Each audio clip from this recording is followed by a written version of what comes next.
You are now listening to the Counterflow Podcast, a place for dissonant voices and unapproved opinions. You get split in half, but I call the hologram brass. But I am the center inside the placenta of math. You clash with cyanide gas and die fast. Rhythmical equivalent of solids, liquid, and gas. We smash your sinus with the power of Lord Titus. But I am the virus inside of the iris of Cyrus. Here is your host and humble narrator, Buck Johnson. What's up, you guys? Welcome back once again to the Counterflow Podcast. As always, I'm your host and humble narrator, Buck Johnson, coming to you out of Lockhart, Texas. Today, another Texan back on the show, friend of the show, back by popular demand, you might say. Author, former monk, still musician, right? Just all around wonderful man. Justin Marler is back with us. Justin is the one who created the Death to the World zine. He is the author of an old book and an updated book of the same title, Youth of the Apocalypse and the Last True Rebellion. We're going to discuss a lot in this episode, but mainly I wanted to get him back on, and he wanted to come back on to get the word out about the new updated Youth of the Apocalypse. I'm one of the fortunate ones that has a copy of the old one, and if you've looked for it out there online, it's quite expensive because it's basically out of print. Well, search no longer. The new one, the updated version, is readily available. We're going to talk about that, how he started Death to the World, his former punk rock living and lifestyle, and what that was all about, what led him to become a monk back in the 90s. This is a very good conversation. Justin is a wonderful man. It's good to have him back. I will tell you guys also really quick, this Thursday, as this drops, it'll be Tuesday night. And 2 days from now, the 21st of November, Thursday evening at 7 p.m., we've got our Patreon supporter Zoom call.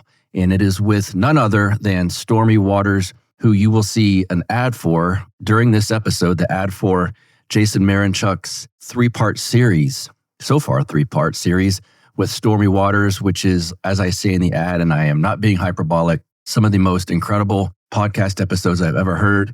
Well, Stormy will be our guest this Thursday in the private Zoom call. It will not be published. It will not be recorded. You can become a member at patreon.com/counterflow for $5 or more per month. That's it. You get in there, and we are going to be talking about venture capitalism. Stormy is a venture capitalist. We're talking about the counter elite that now will be moving into the behind the scenes structures of power, if you will, the new right, what makes these men tick, what's going on with the transfer of power, what's happening culturally, all of these things we're going to dive into in the paradigm shifts that have happened. It's not your same old Republican versus Democrat that we grew up with. We are undergoing and witnessing a historical moment, and Stormy knows a lot and has a lot of connections, let's say, in that regard. So we will be discussing that with you guys privately. Again, not published and not recorded. So patreon.com/counterflow gets you in $5 or more per month. And thank you to those of you who already support this show. It means a lot. I can promise you that. So without further ado, let's get to my friend, Justin Marler. What a pleasure to have you back, sir. How are you? I'm doing amazing. How are you? I'm doing quite amazing too. A lot of people have been looking forward to this, so I'm glad we can do it. And you know, we're old, so we do get to talk about the weather. I'm glad you're outside because today is beautiful. And yeah, stunning. I'm a little jealous. I've got to be in this little studio, but I'll be out soon. So we are going to talk about, this is where I tease the people that it's better to watch the show than to strictly listen. I'm showing the new copy of the updated version of Youth of the Apocalypse. I'm one of the lucky people that has the old version as well. So I'm excited that this is being reprinted, redone. We'll get into all of this. You've been on the show before, but there's always new people checking this out. First, who is Justin Marler and why are we here? And then we're going to get into it. All right. Well, I'm Justin Marler. I've been Orthodox since 1991. I've been on a journey of seeking truth and also internal spiritual growth for my entire life. When I encountered the Orthodox Church, specifically a nun, back in 1991, I was in a state of despair and she was an answer to my prayer. So ever since then, I've been Orthodox, and happily, I spent 7 years in a monastery. I've done recorded a lot of records and done a lot of music projects with a lot of people. So I'm in the music industry, and also I'm a writer, book writer, an author. I'm generally a creative person. Yes, you are. I love that about you. We spoke before, and by a beautiful twist of fate, I reconnected you with Mother Nectaria. Have y'all discovered at the time, I can't remember if I asked you or asked her, was that her in that bookstore? And the answer was, I can't remember. Do you know now if it was her? It's her. It is. Yeah, it's her. Yeah. Okay. It's amazing. And the fact we were talking about, we have very frequent night conversations doing editorial work over the phone. And we were talking about you last night and how you reconnected me with her. I hadn't talked to her. I ran into her in Dallas several years back on accident. And then now we're actually completely in each other's lives again, which has been a massive blessing for me and my family. Yeah. Thank you. Thank you for making that reintroduction. Well, yeah. She's such a warm heart. She's a sweetheart. I owe everything to God's providence, putting me right in front of her. A lot of what you went through early on prior to meeting her, it feels to me, and we can talk about it, is what went into some of why you wrote this book, and then why Death to the World. We'll talk about that too, of course. What was it like being a musician in the Bay Area back in those days, and kind of what was your life like? Before Orthodoxy? Yes, sir. Wow. I was an angsty teenager with lots of chemistry going on and lots of confusion in my head. And all the while trying to figure out what purpose was. So in the Bay Area, I was lucky, timing-wise, to be planted right in the middle of a massive music movement that at the time we didn't know it was going to be what it became. But I was in this wonderful music movement down there in the Bay Area, Lookout Records, Gilman Street, live bands playing all the time right there in San Francisco and in the East Bay in Berkeley. I got to befriend a lot of these people. I still have relationships with some of them, and some of these relationships have endured because we are connecting on the philosophical level for sure. But yeah, I was lucky. I was a terrible guitar player, but I had a lot of heart, and I was able to get into some of these bands and able to get on a record label and put out a record, and none of that satisfied me at all. And that's why I ended up leaving it. But yeah, being in that scene was so similar to, I make the comparison to the monks and their life, not in the way they view the world or politics or anything, but more towards the idea of, we would sleep on couches, on floors. I was homeless for a while, and so were some of my friends. We didn't care about the world's conventions. That's the connection there. And being with those young people, Robert Eggplant from Blatz, which was a band back then on Lookout Records, and numerous other people, we just had kind of a general distrust for the world and for politics and for authority that was really healthy. And that translated really well into the idea of monasticism that I got into later on, for sure. Yeah. When you look back, do you think at that moment you were searching for something deep, for a meaning, for truth? And if so, was it something conscious where you're like, I need to find something deeper than I'm living right now? Or was it just kind of a wandering soul? I've been on a pursuit for understanding my own soul and its relationship with Creator since that I can remember, 3 or 4. So that's been a driving force for me my whole life, something that's been preeminent in everything, how I think and feel and what I want to do with my life. But I was thoroughly lost, as most Americans. We had the MTV, Coca-Cola, Disneyland sort of approach to reality, which was totally unsatisfying and even, brings a person to despair. But yeah, I was always on a pursuit. And when I ended up in the Bay Area at that age in my life, I was highly suicidal, highly in need of answers for life, and highly in need for a structured spiritual approach to things that made sense, that was coherent. And I had read a lot of, while I was in the punk scene down there, read a lot of, most major religions. I read about them seeking and trying to figure it out. And it kind of culminated in a warehouse that I was living in with some of these bands in Oakland. And I would cut myself with razor blades and, cry on the floor and walk the streets, basically drooling on myself and moaning, seeking purpose and whatnot. And during that period, I would cut myself, lay on the floor, and I would pray to God, show me the way, show me the path forward. Where can you lead me so that I can find you? And it was right after that I met the nun that we're talking about. Yeah, and what a brilliant stroke of, it's not luck, we know that now, yeah. but for God to lead you there, an Orthodox bookstore in the Bay. I mean, you've told me before, I can almost remember the little city. Where was that? Chico, California. Chico, yes. There's a crazier side to this story, which makes it even more creepy / providential. When I was 17, before I went to the music scene down in the Bay Area, I lived in Chico, and I was skateboarding past that store, and I saw a dwarf and a nun in there. And I thought, wow, this is weird. I want to go in there and check it out. I went in there, and there was all the iconography, all the icons, all the books in there. And there were these Russian Orthodox crosses, just like what you have on your wall behind you. And I loved the cross. And I asked the dwarf what it meant, and she explained to me the meaning behind that cross. And I bought that cross for, I believe, $10. And I took that cross with me to the Bay Area. And that was the first tattoo I ever got, was a Russian Orthodox cross, before I even knew really what it was. Wow. I did not know this about you. Yeah. That is wild. I've never told that story, but it ties in here so well, yes. Because we're talking about providence. Like that cross, I was living with people that were into witchcraft stuff, and it was terrifying me being around this stuff. I could tell that it was evil and not of God. And I got the cross tattooed on me to protect me while I was living with these people. And I had really few alternatives where I could live, because I could rent this room for almost nothing and survive. So I was just kind of stuck there. So the cross, the Russian Orthodox cross, was the first thing that I turned to subconsciously, basically, in trying to ward off the evil in my life. Wow. Okay. Then you ended up at that same bookstore again, and I guess a number of years later.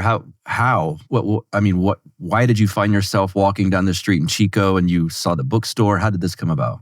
So we recorded that first record that I was in with this band, and from a worldly point of view, everything was falling into my lap the way I would have liked it.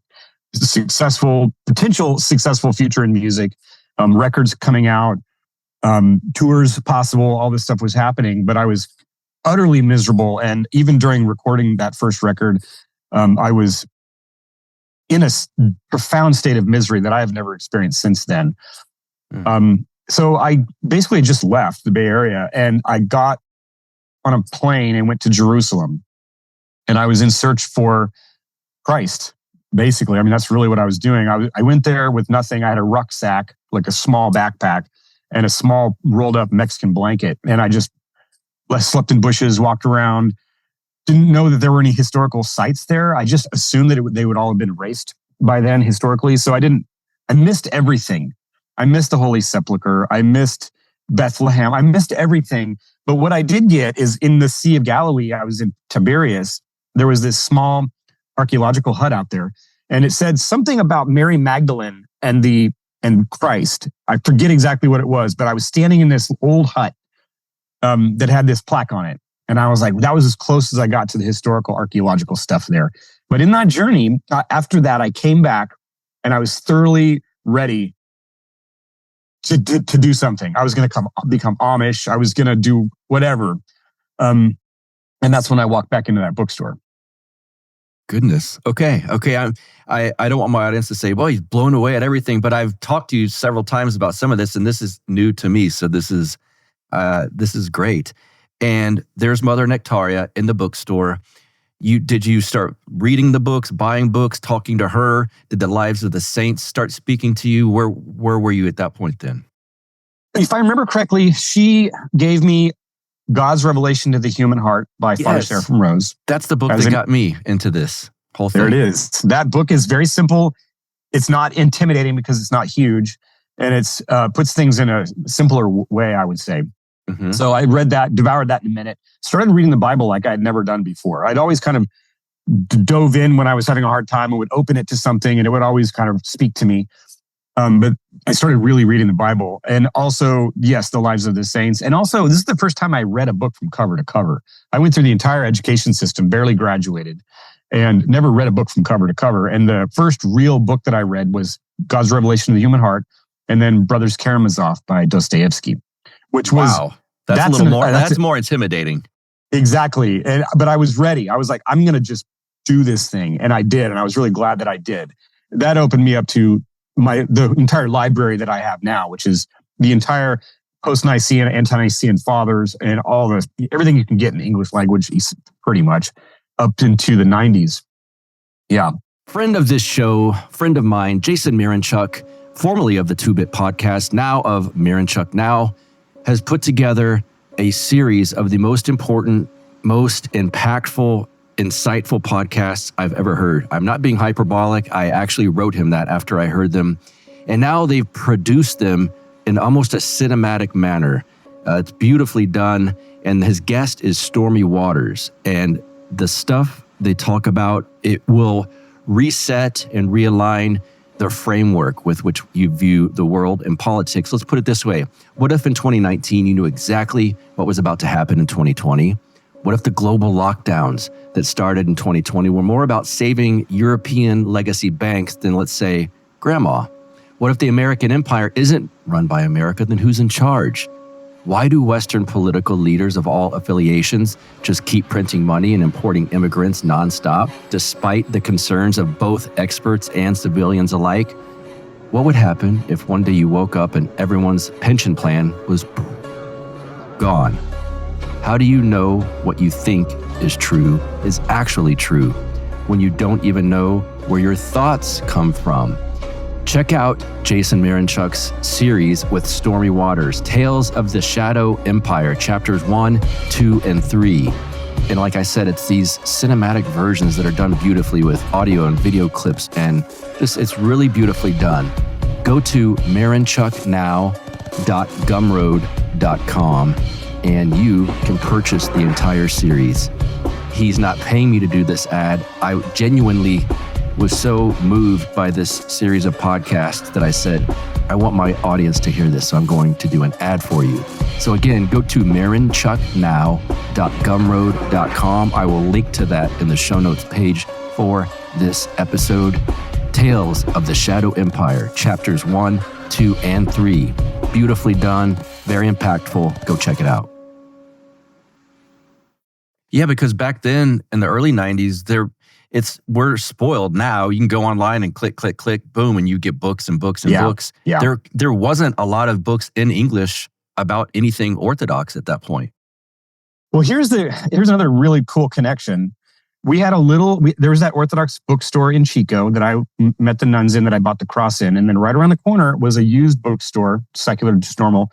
And I would always go in there into the religion and philosophy sections. And after meeting her, I learned about the early church fathers, which I assumed that after Jesus and the apostles, the whole thing was eradicated until Martin Luther or to the Catholic Church. It was so confusing, and I never read anything about it. So it was just, A lot of people think that, by the way. Yeah, it was kind of a normal thing. And so when she told me all this history and all these early church fathers and the writings of the saints and everything, I was thoroughly amazed at the well of knowledge and the stuff that's accessible to us right then was astonishing. And so she talked to me about a book called the Filokalia, which I didn't quite understand, but I knew that it was a very important book next to the Bible, the Filokalia, the way she was talking about it. And so I went into that used bookstore and they had one old copy of the early fathers of the Filokalia. And I bought that. That's my first purchase of an Orthodox book, is the early church fathers Filokalia. I have it to this day right next to my desk in my house. It's preeminent. It's super important to me in my journey. And it also is the book, one of the many books that I read that, I gleaned quotes from them about spiritual life and about the soul and about understanding the soul and about the passions. All that stuff started with my exploration into that, which led to the use of the apocalypse eventually, which also led to this book that I'm almost done with, The Art of Unseen Warfare. Yes. All comes from that nugget, finding in that secular used bookstore. And when I brought it to her, I said, "Is this one of those books you're talking about?" And she's like, that's like the good one, that's the really good one.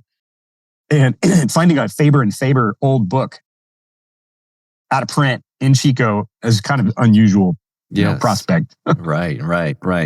So we'll fast forward a bit here. You end up being a monk in a monastery after step by step here. And that's when death to the world, you start doing that. How did that, by the way, is also very important in my quote unquote journey, as it is for a lot of people that are listening to this.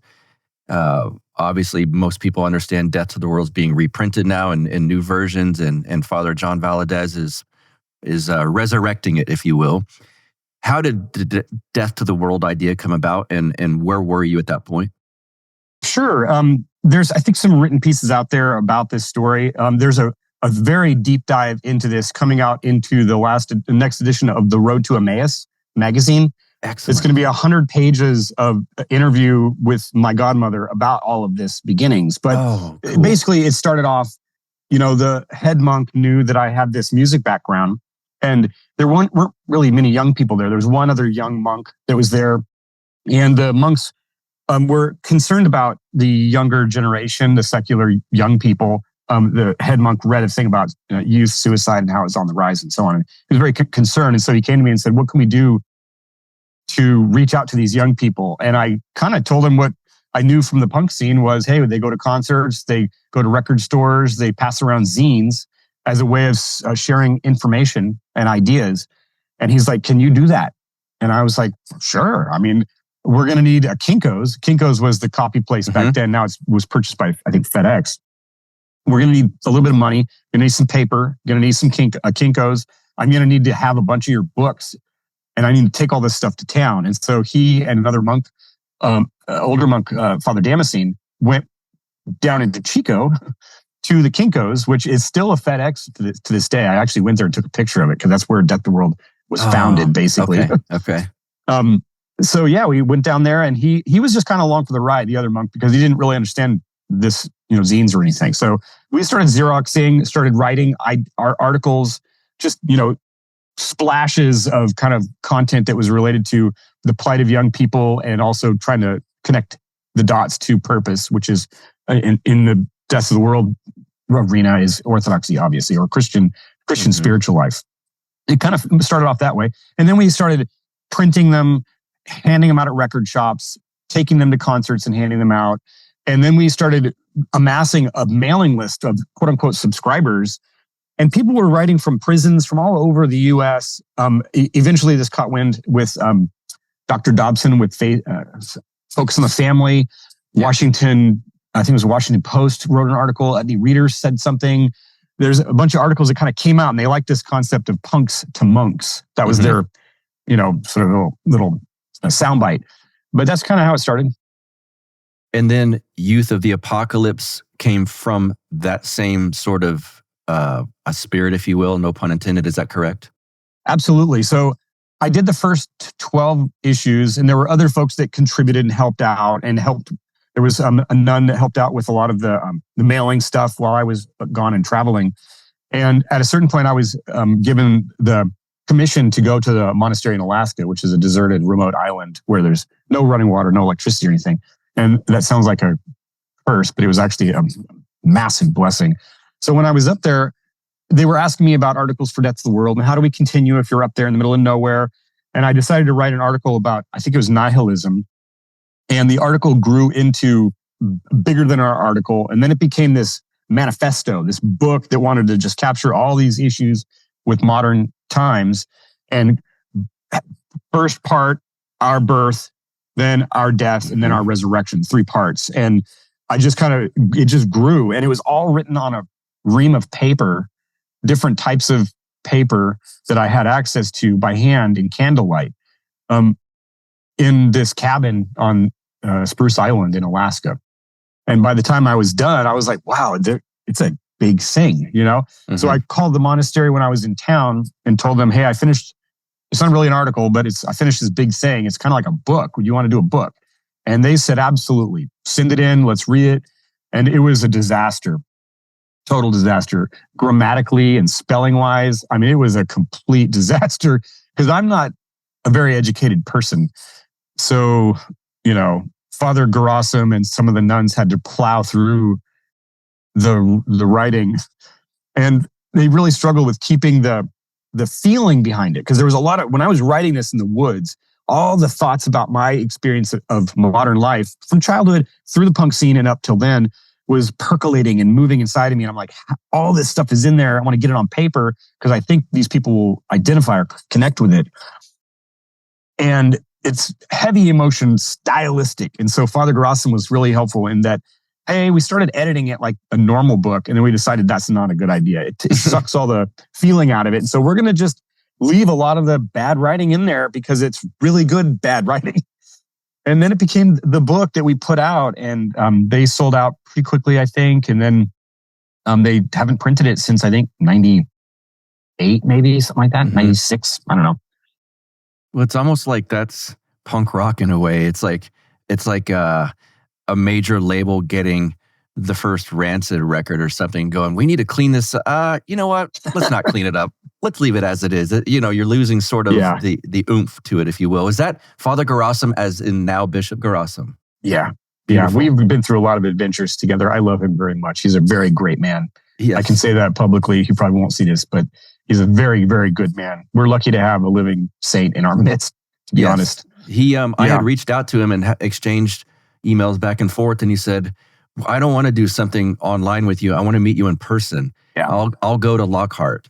And he came and took me to breakfast one morning. It was it's crazy. Amazing, really, man.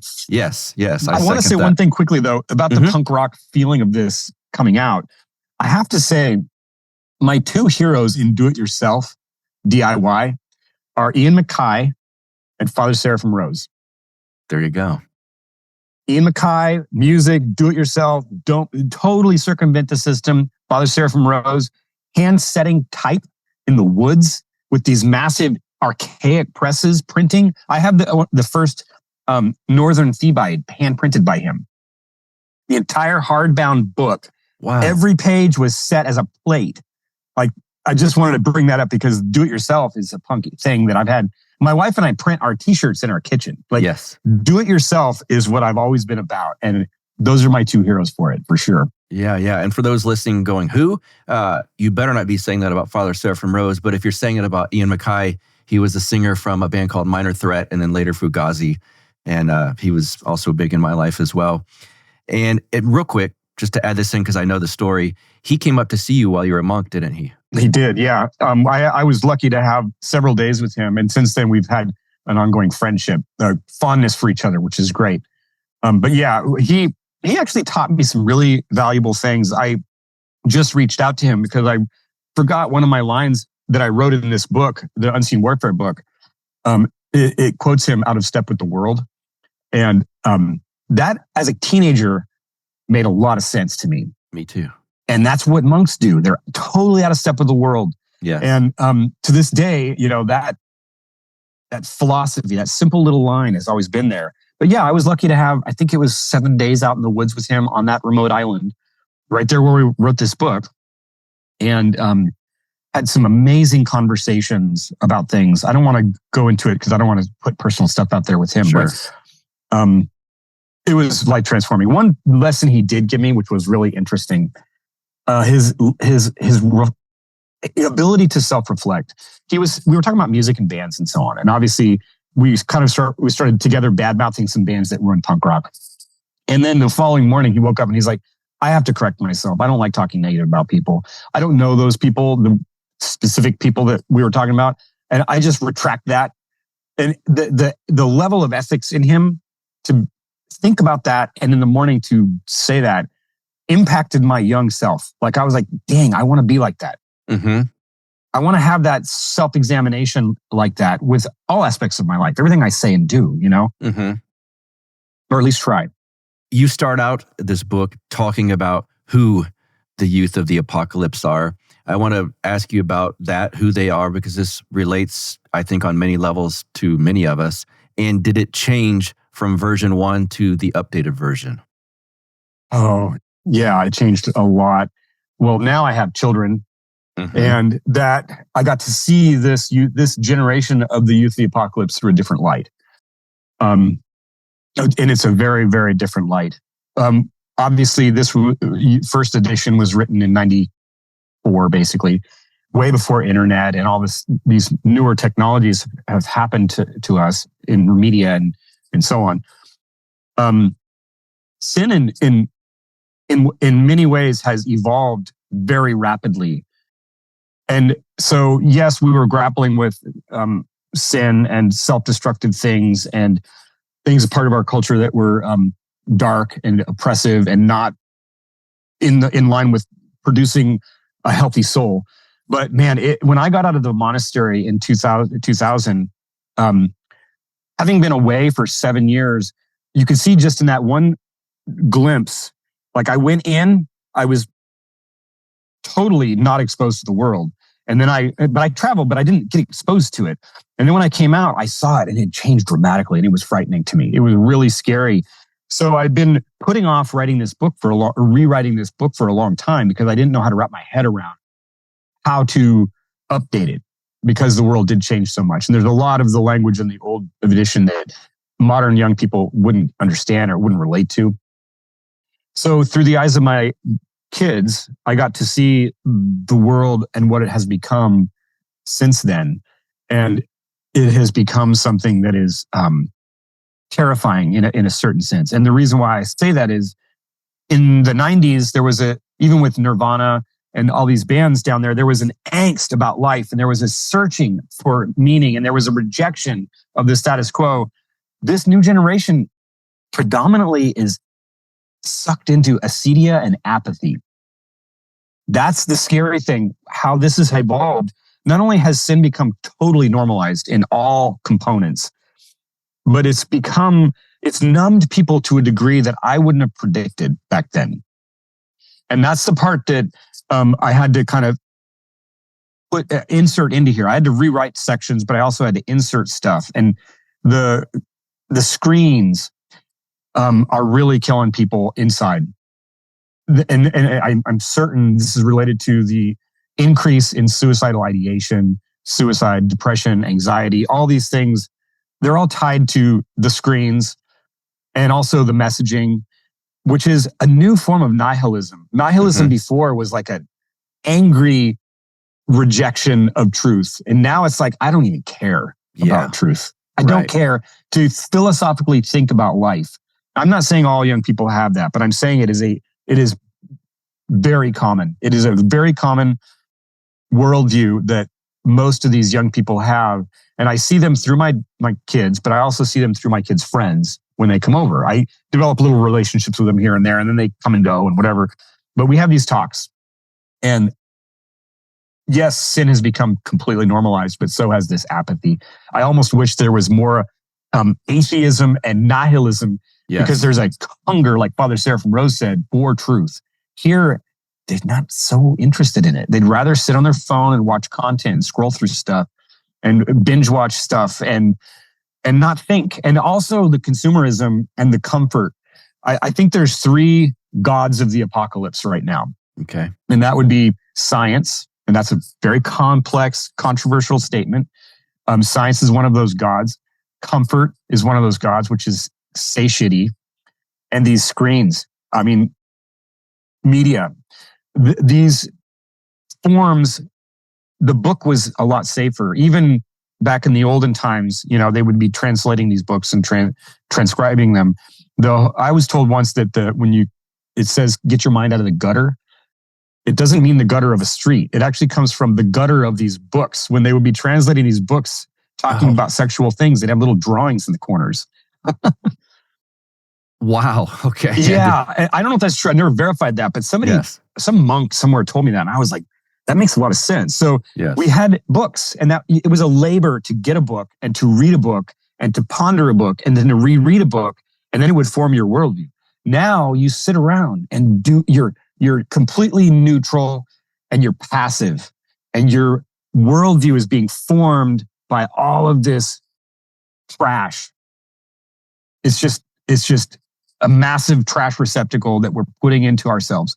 So that's a difference in this generation. And then the sexual problem, addiction and sex, not sex addiction, but addiction to substances, and then sexual lust. These 2 things have become totally out of control. I mean, yes, they were problems back then, but promiscuity I had to write a lot about that because I would hear these things from my daughter's body count. Mm-hmm. And I'd ask, what does that mean? And she would tell me, and I was horrified at that. That was a badge of honor. It really shocked me. That definitely gives the modern use of the apocalypse an edge that I just couldn't have seen it be so gross, you know? So all that had to be kind of re-chewed and re-spit out in this new edition. Once a month, my supporters of this show and myself and a special guest have a Zoom meeting. It's not recorded, it's not posted, it's just private. It's between you guys, the guest, and myself. I do this because it means a lot for you guys who support me by showing me that this show means a lot to you. I love talking with you. I look at it as like a benefit for people that support the show, but it's really a benefit for me. I get to know you guys and have an off-the-record discussion with our guest. And, you know, sometimes topics you don't want to necessarily have all the ins and outs discussed online, if you know what I mean. So to be in this group, please go to patreon.com/counterflow and donate $5 or more per month. And it gets you in this club. We do it once a month. It's a great time. It's great people. They're all smarter than me. So that's an upgrade from what you're used to. I can tell you that. The guests are always guests that people want to hear from. A lot of you guys will be familiar with many of the guests. Father Turbo's done it. Father Deacon Ananias has done it. David Patrick Carey's done it. My own priest, Father Ignatius, has done it. Father Moses McPherson's done it. It's a very good time, and I think you guys would enjoy it. If you love this content, please go to patreon.com/counterflow, $5 or more per month. Thank you. Yeah, it's that the apathy now you're saying. Everyone's going to know it's not some deep thing I came up with, but that hate is not the opposite of love, but rather indifference is. And it's like, that's the worst thing you could have. You'd rather have like a hateful energy to kind of maybe transform and redirect into love. If it's just apathy, it's just dead, almost dead inside, if you will. And the scriptures say it. You are lukewarm, I will spit you out. Yes. Yeah. And the events of, I'm always careful with this channel, but the events of 2020 really, it put everything you just said together as far as science, apathy. I can't remember the three things you said. It's the screen. It's like that encapsulated everything. People were scared. They trust quote unquote science. I'll just sit home and comfort. I'll sit home in my comfort and stare at a screen. And they kind of wanted that at some point, and they were mad if you didn't do it. Yeah. So Amazon grew exponentially during that time. Right. Alcohol was totally permitted to be sold. Yes, but churches were not allowed to be gone into. So you're on church, on your computer, you're totally stocked with alcohol. You have stuff come up to your doorsteps, anything, buy whatever, have it come to you. And you're just sitting there in your comfortable, apathetic, listless, self-indulgent, science-based worldview thing. You're just stewing in it. And it is all those things are a concoction that completely devastate the soul inside. Mm-hmm.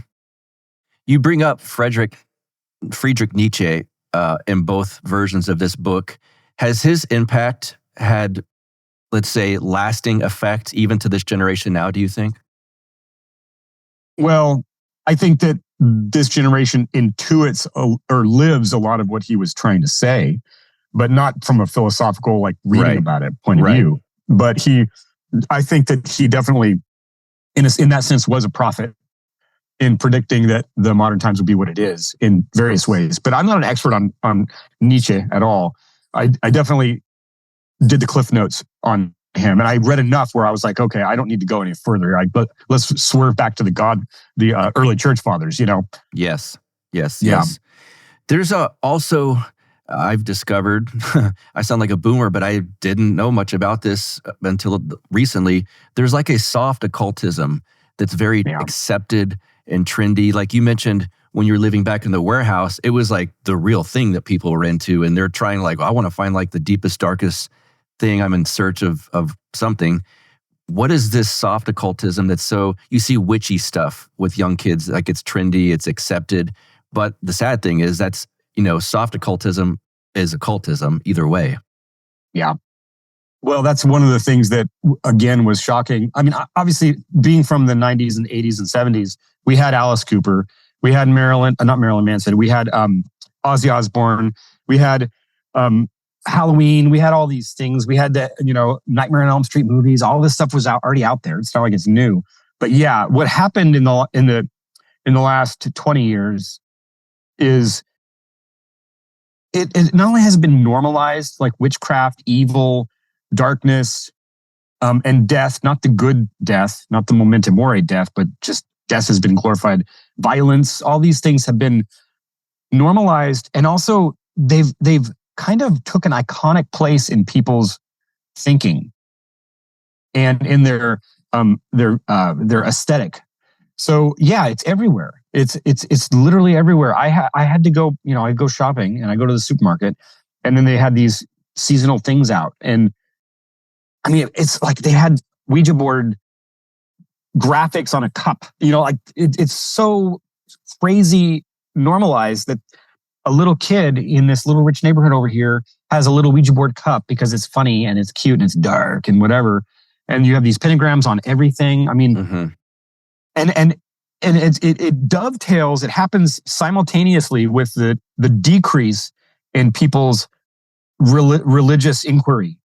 They're going hand in hand, and it's really interesting. It's so blatant and obvious. These movies, especially movies and music. Like when you have Grammy award-winning artists doing basically satanic-y sort of presentations with their music, and it's normalized, and the public media says, quote unquote, that was brilliant. You're kind of like, it's not like they're glorifying Native American Indian chants and, which is beautiful and all that. They dug way into the satanic side of a cultural experience. There's many different things that could be expounded upon throughout history, that the Egyptians, the pharaohs, we could have a big phase about that kind of stuff or whatever. It's this satanic stuff. And it's no longer a rejection against the Western Christian oppression, whatever you want to call it. Right. Now it's just normal. It is normal and okay to glorify murder and even like sex and violence. When I first heard that Jane's Addiction album and I heard that song, I didn't get it back then. And now I get it. Like all of this stuff merges together. The violence, the horror, the Satanism, the sexual liberation, the abortion stuff, all this death is mashed into the human experience. This is what we've become. Really, this is what it's about. We've got to this point when the opposite, a vision of Christ, of God, in a prayerful moment is just a turn away. It's right there. It's right there. His kingdom is supposed to be within us. I mean, that's not what I'm seeing how people want. They don't want that. But it's right there begging for everybody to stop all the nonsense. Be quiet. Be still. Pray. Work on your sins. Replace the sins with the virtues. And you will find meaning, gratification. You will find purpose, but also you will find theosis. All that stuff's not even talked about. But we can go to a grocery store and we can have a satanic mug. I've, throughout my life, in and out of subculture, there's been sometimes subtle knocks on Christianity, and it's an easy thing to target and poke fun at, and mega preachers and all of this sort of thing. And once I discovered Orthodoxy, I started realizing this is not what pop culture's knocking and making fun of. This is something like when I read the God's revelation of the human heart, I was like, what is this? This is not what I thought Christianity was. And I don't think it's what, let's say, your average nihilistic punk rocker thinks Christianity is, because we're swimming in another version of Christianity. Do you see that same thing, that sort of issue there? Yeah, I definitely see it. I also, because there's a lack of philosophical inquiry, I think that we've passed the age of rejecting, stiff-necked Christians and all this stuff. I think that's gone for the most part. Yeah, you still have people that were, are upset when, a Christian says something or whatever, or says when the politician says, there was a tragic disaster. We're going to pray for you and all this. And everyone's like, yeah, prayer. We don't need prayer. We need money. Yeah. There's still that rejection, but I think that what I'm seeing, I have to kind of bring it back to something positive, because even today when I went to church, this small church that I go to was, 6 years ago, it was like 3 families or something. And now we're bursting at the seams. Yes. And it's a lot of young people that came, one of these guys came up to me a few weeks ago, and he's like, want to talk about heavy metal and Jesus. Mm-hmm. And then there's another kid in there with punk rock shirts and everything. And it's not just about punk and metal, but it's about young people. There is this deadness is actually waking some of these young people up, some of these people up, and they're finding Orthodoxy specifically in ways that are really kind of mind-blowing to me. And this is where I'm having to kind of reshape my condemnation on the internet and YouTube and TikTok. I've been really opposed to them personally for a long time, but I hear conversion stories through these means. Yes. And so I retooled my thinking. I don't think that none of this stuff's innately evil, because it has to have a person driving the car. But right. I was talking to one kid in San Antonio. He wanted to call me and talk about this. And he found Orthodoxy through TikTok videos on accident. And he kept wanting to watch them because the church inside it blew his mind. He'd never seen, like you're saying, Christianity presented that way. And so this presentation of Orthodoxy to the Western people, the Western person, and especially the American, it immediately, this is why Death of the World was so successful, is that it immediately resonated with people. Yep. Like, what is that? It's not whitewashed. Western Christianity stripped it all away, all the beauty, all the glory, all the incense, all the sacraments, all gone. And then when you see it again, fresh, as a modern person, these young people see it and they're like, I don't know what that is, but I got to figure this out because this is amazing. I'm kind of seeing that. And I'm really glad, because I was looking at the numbers, Pew Research Institute, about the decline of religion. And I'm seeing the opposite in Orthodox churches. Yes, I am too. Our biggest problem right now at my parish is that it's too small. And I mean, that's a good problem to have. We're trying an amazing problem to have. Look Absolutely. for land. There's a quote in this book that I want to get you to dive into. We can rise up and out of the disparity of nihilism and emptiness. What's the first step in doing that? That's a really good question. And that gets right into unseen warfare. Mm-hmm. The first step is to realize that the entire world that we're living in is fiction. And to decide to not want that, but to want the greater, which is God. That is the first moment when somebody wakes up and says, this is all BS. And I know it. I admit it to myself. And all the stuff that I do is BS. Everything I'm doing in my life is meaningless because I'm going to die. Therefore, God, come to me. That's the first moment. And then after that, it's as you know, it's a lifelong process of self-examination, detachment, learning how to practice prayer, learning how to deal with your thoughts and your feelings. All these things kind of start to happen as a person wakes up, but it's a lot of work. And I see a lot of people start on that journey, and I see a lot fall away. It's just too much. I'd rather just have my actions and have my anger at my parents and have my opinions that are so valuable and important. And I'd rather have my entertainment modes, and I'd rather have my dysfunctional relationships that keep starting and stopping. I'd rather have all of that and just be immersed in it. I don't want to work on myself. But the first moment from that line is you finally, it's kind of like, I hate to use modern analogy like this, but the Matrix, it's just like that. It's crazy how on point that is for waking up. Mm-hmm. And it takes a certain level of humility, I think, that it seems like it's possibly lacking in general society and culture. There's always the urge, and I fight this, I have it too, to when there's an issue or you're feeling down, well, whose fault could this be? And then the hard feeling, one of the worst feelings is going, oh, wait, it's me.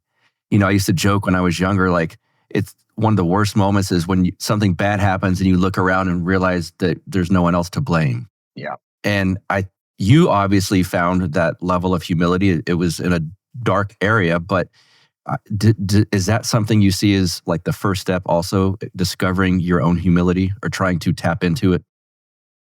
I wouldn't put that as at the beginning. And I say that because this generation, they're already fully broken. I'm not saying they don't suffer from pride, but this idea of thinking you're holier than thou, I'm not seeing it much. I'm seeing brokenness. Okay. And I think humility is definitely a massive component to this process. But I think the first steps of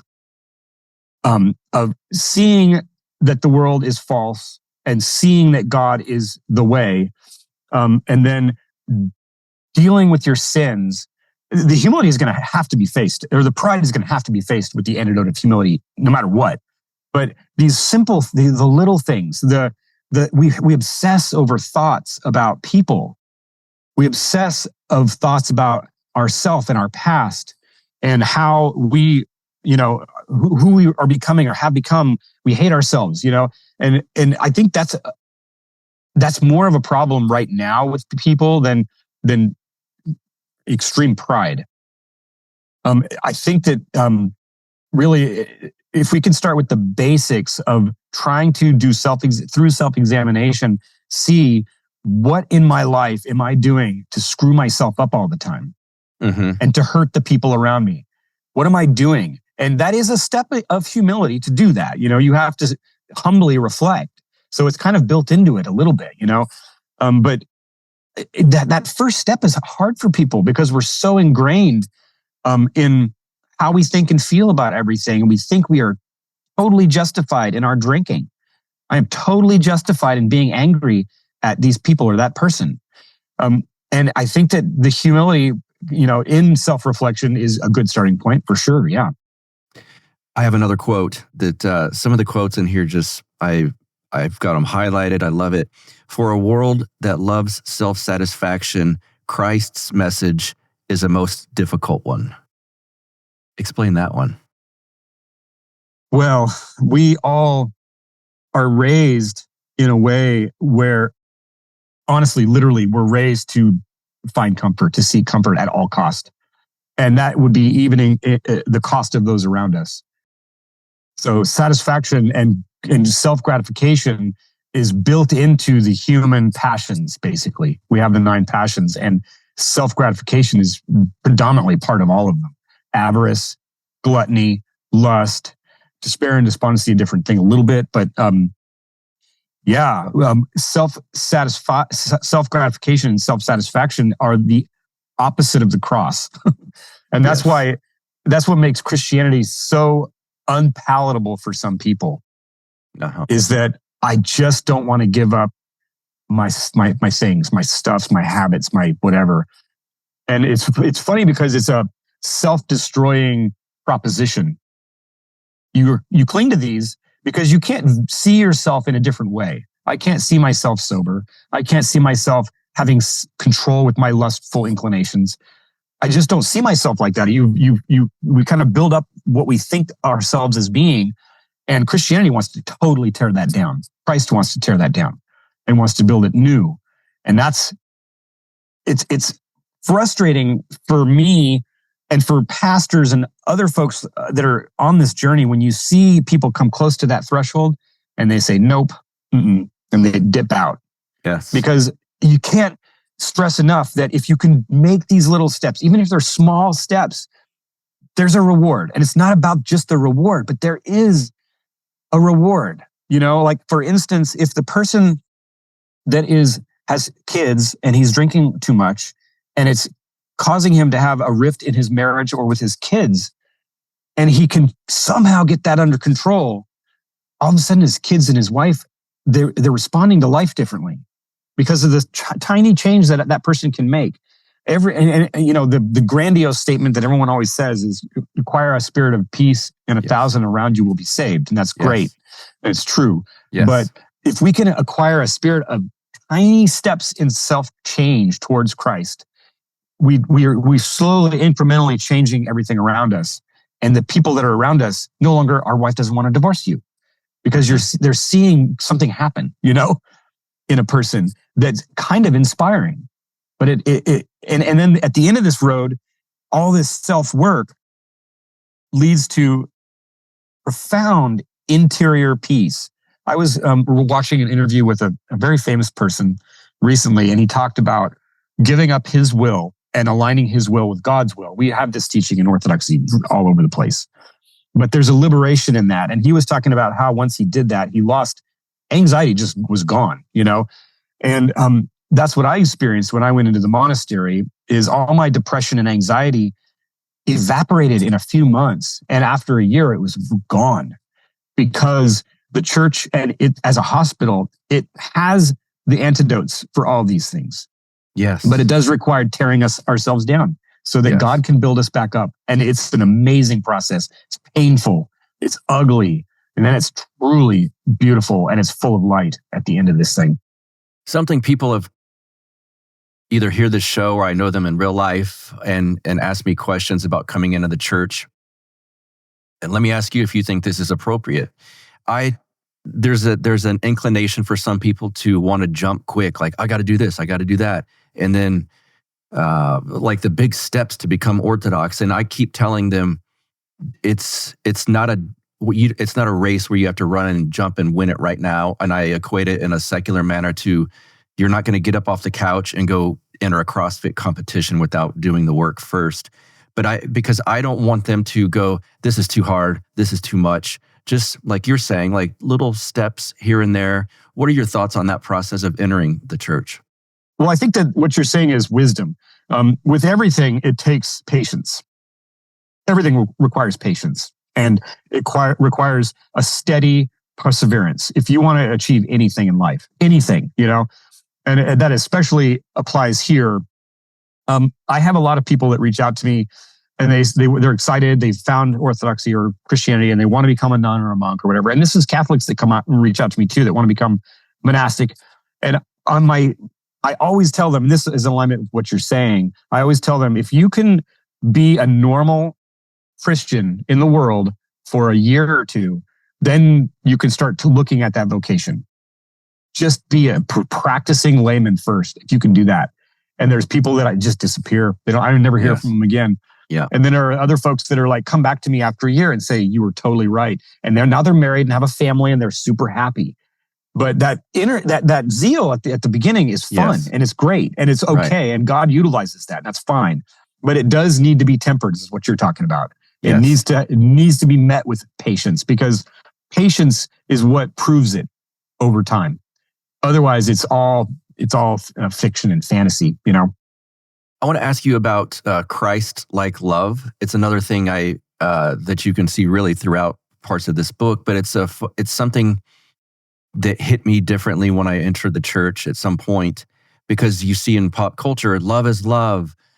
Christ loved, and they'll kind of throw it back at us or me. God loved everyone.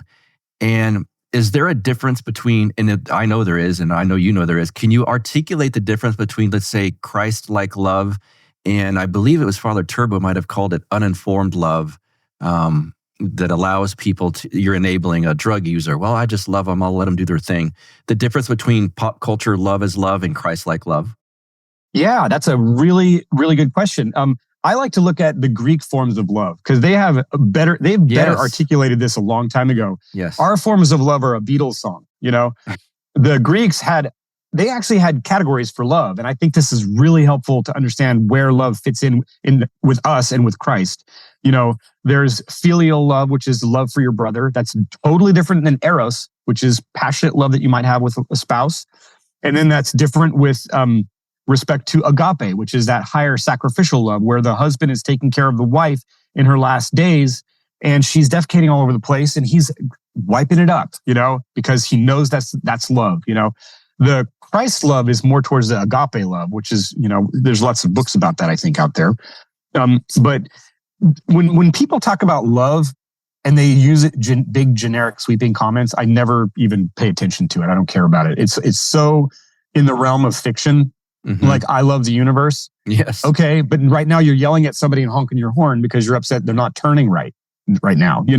Yes. I really think that the agape love, we have the filial and we have the eros and we have the agape, and there's a couple other forms, but the Christ-like love is something that it requires work, effort. It is not a feeling. It's an effort. And just like that car example, we have to really train ourselves. Whenever those feelings of frustration, irritation, judgment come up, we have to immediately bat them out. And that's a process towards Christ's love. Like, in my opinion, I think the Gospels said it best in numerous places, especially the epistles of John, about what love and God's love is for us. And it is the opposite of love of the world. I think that is we're going straight back to death to the world. Yes. When we die to ourselves and to the world, and we focus on that love for our neighbor and love for God, just like this, that was the reading in church today. Mark 12:30. To love God with all your heart, mind, soul, and strength, and to love your neighbor as yourself. It is a lot of work to do that, because when my wife's irritating me, I have to tell myself, okay, it's my problem because I'm the one irritated. I can't blame her, like you were saying earlier. Or if I start, here's a thing that people do all the time. You have an interaction with somebody and it starts to happen more and more, and you start to get to know each other a little bit, whether it's at work or at church or out wherever. And then you realize you choose to dislike that person. That's a choice. That's not a Christ-like choice. That is a choice where you say in your own self, your opinion is that person has this thing I don't like. And you've automatically discarded them. That is the opposite of Christ-like love.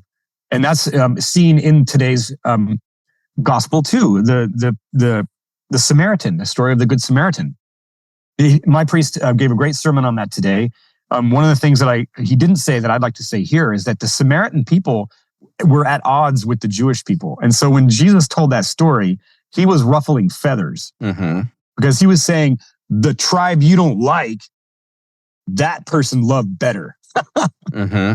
Which I just think is amazing. He was, I don't want to scandalize people, but Jesus was the true punk in that sense. Yes. He said it. He just said it, So our life is a part of this unseen warfare and the struggle with all the passions is restoring that Christ-like love on an instant by instant basis.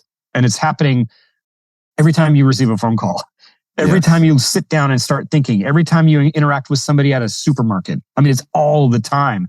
Am I loving or am I selfish? And Christ's love, obviously, the extreme humility right behind you, his love was, God's love was perfect. And we can only just strive for that. Yeah, you've mentioned unseen warfare multiple times, and you're very good at writing about it and discussing it. Everyone talks about, you hear warfare all the time, especially in the political season, the war on women, or in the red pill space, the war on men, and the war on LGBTQ, whatever. And there's a moment in this book that you say the real war is man versus God. It always has been. Talk about that. And people hear unseen warfare or spiritual warfare. There's different ways of thinking about this. Like the 2020 stuff was spiritual warfare, but it's also the spiritual warfare that you just talked about where like, I don't like that person. Just little things like that. Discuss unseen warfare, spiritual warfare, and kind of how that impacts us. Yeah, so there's really great quotes from the saints about this war. And there's even Greek philosophers that talk about my war is always a war against me and myself. I mean, that's really it. And this was intuited a long time ago. There's even some scriptures that talk about this in the Old Testament. This tug of war has been going on forever.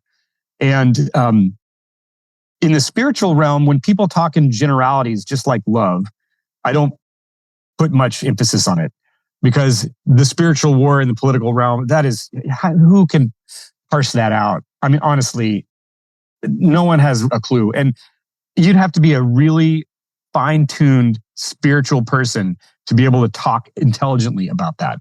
But when it comes to unseen warfare, we can, in fact, intelligently look at ourselves. That's what unseen warfare and spiritual warfare is in its brass tacks. It's not out there and the movements that are happening around the globe or whatever. It's right here, right where I am. And I often say the warrior is yourself, and you're fighting against yourself and your own proclivities. And the grocery store, the market, is like a really good metaphor and also a reality for what this is. You are the warrior, and you're warring against yourself, and you walk in there. What's in there? All kinds of things that can kill you. Mm-hmm. Drugs, alcohol, food, carbohydrates, chips. And then you, at the other end of the supermarket, you have the pharmacy, which is, how is that irony past? How is that not obvious? Like, you do all these things to ruin your body and ruin your soul. And then at the end of the day, you've got to go over there and get indigestion stuff, and you've got to get stuff for your mental illness. You ate yourself into illness, and that's what the spiritual life is we do this to ourselves, and we have these entrenched habits of doing these things to ourselves over time. And once a person starts to learn about their soul, and there are 3 powers of their soul, and how their soul is being starved to death, and then once you have the desire to have nutrition for your soul, that is when the war really kicks in. So that wherever that warrior is going, whether it's to church, to the supermarket, to a classroom to learn, going to a concert, wherever it is, you're presenting yourself at the front line. That's where you're at. You're fighting. And it's all about how you feel and think about where you're at and what's going on inside of you. Are you succumbing to one of the 8 passions? Are you living a life totally changed to one of these passions? And that fight to unshackle, there's not like some bolt cutters laying around where you can just pop them off. It's a lot of work with a file, and you're sitting there for sometimes months, often years of filing on those chains, which is the process of seeing these things when they happen and always converting. You don't oppress a passion in unseen warfare. You replace it with its virtue, its antidote. Yes. Obviously, lust would be chastity. Gluttony would be self-control, moderation, or abstinence. Avarice would be, okay, I really want to shop online all night long, or I want this, I want that, I want this next thing, I want this big or whatever. To always say, I don't care. Detachment. Detachment's huge. Mm-hmm. In unseen warfare, is learning to not be attached to anything in this world. And that process is that slow filing of that chain, of that attachment. We slowly file at it. Every time we see it crop its head up, we keep filing. And then at a certain point, you realize, oh my gosh, I don't really care. Mm-hmm. I don't really care about these things. And these things used to drive me crazy. These desires for ambition or fame or money or career or recognition, all these things, they just kind of fall away. And then you realize with its replacement, which is charity, you realize, oh my gosh, I could be, instead of obsessing over material items with avarice and all this stuff, money, I actually could be giving and changing the world and being less attached. This whole process is outlined in my book, The Art of Unseen Warfare. And it's all just quotes from the church fathers about all this stuff. I didn't, come up with any of it. It's all me since I was a monk. When I got that first book, Early Church Fathers of the Filokalia, I've been keeping a journal and writing all these things down. And all of this stuff is an cropping of all these searches, and then when I left the monastery, got married, my first wife died at dinner, leaving me with a 5-month-old baby. All of this was a good resource for me. Detachment, trust God's will, all these things kicked into gear, because when you have a tragedy happen, you can go 2 ways. You can totally give up, or you can dig in and not just accept God's will, which is there's a reluctance built into that. When you accept God's will, you're forcing yourself. I believe that truly aligning yourself with God's will and saying, your will be mine. and walking straight into it as if it's your will. God's will is your will. That unifying process is fully liberating. And I can say that because when my wife died and left me with a 5-month-old baby, you can lose your mind, or you can walk straight into that thing and walk right into his loving arms and say, I don't understand this, but I love it and I embrace it and it's just fine. So all that stuff is wrapped up into an answer about unseen warfare. Yes, that is. We can go on for hours about this. There's so many components to this that we're glossing over. But yeah. Beautifully said. I got one more big one for you, and then we'll plug a few things and possibly talk about a conference. The hospital for the soul is what we call the Orthodox Church. And I think that's the antidote for a lot of these issues we've been discussing that the youth of the apocalypse faces, spiritual issues. Talk about the hospital for the soul and the beauty of Holy Orthodoxy. Yeah. That phrase right there was one of the early things my godmother said to me, that nun that we were talking about in the very beginning, is when I went into that store and tried to school her on how being a Christian is stupid and how the church is, fake and not historic and all this. She said, you don't understand what the church is. She said, you think the church is a place where you get judged and condemned and you get thrown in hell if you don't do the right thing. And I was like, well, yeah. And she said, no, it's a hospital. And that completely changed my view on religion, but specifically Christianity. And then specifically my understanding and interpretation of the Gospels that I was given. And yes, it's a hospital. And when I wanted to go to the monastery, I had just gotten out of that band and I had tattoos and I was worried that they wouldn't accept me. And they were like, what are you talking about? The monks there even said it. It's a hospital.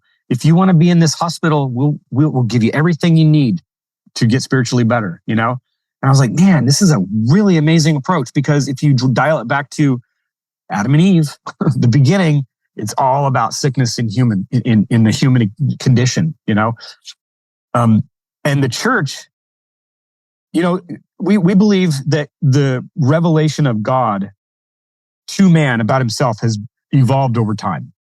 Obviously, there's the Old Testament, and then there's the prophets, and there's books, the books of wisdom, and then you have the New Testament, and then you have the epistles. There's an evolution there of God revealing himself.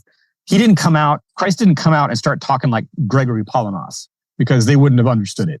Mm-hmm. It was not, people were not ready for that, but people were later.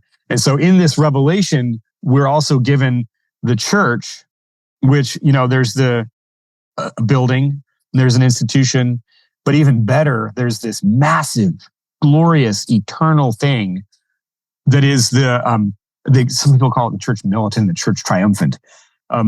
All these saints, all these angels, Christ himself, the Mother of God, all of this. And then you have on top of it, you have the New Testament. And then on top of that, you have the church fathers and all their teachings. And then on top of that, you have even recent writings of saints where it's all a medical class on how to make your soul not only better, but perfect. And this is the difference in psychology. Psychology tries to give you coping tools, ways to cope with your issues and ways to sort of confront them and work through them. But man, what the church provides through, especially the spiritual practices that we are talking about, it provides a path to becoming a saint. And I think it's really important for people to know that's your calling. You're called to be a saint. You're not called to suffer and to go through all of your stupid mistakes and to hurt other people. That's not your calling. And your calling isn't to psychologically wrap your head around all that. Your calling is to purify yourself, to become a saint. And that calling it's mind-blowing. I don't hear that in anything else, anywhere else, ever. And in this concept too, that God can actually dwell inside of us. Mm-hmm. That's a weird idea if you think about it from the history of humankind. It's a weird idea. We have that. And the church has presented all that to us on a big platter and says, look, here you go. Mm-hmm. How does it make you feel seeing Death to the World's popularity rise and swell up, and seeing the new print and seeing what Father John Valadez is doing? I have several feelings. The first one would be, I'm profoundly grateful. I'm still, even to this day, I'm still shocked that it has this enduring effect on people. And I hear about it every day, honestly. People that even just a few minutes before this, some guy reached out to me from, I think it was South America somewhere, and he was saying he found Christ through death to the world.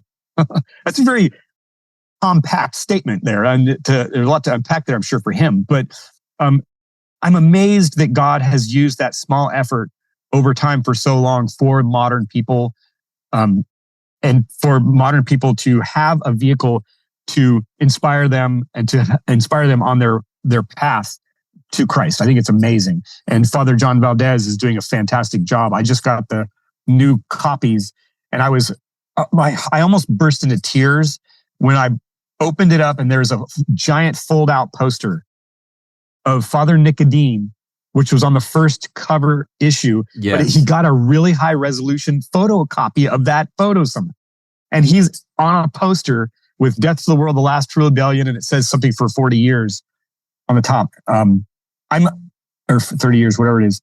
I'm amazed, and I'm grateful that God is using it somehow. And it's certainly despite all the people that have been involved with it. You know, God is proficient at working through human dysfunction, and he's definitely done that in my life.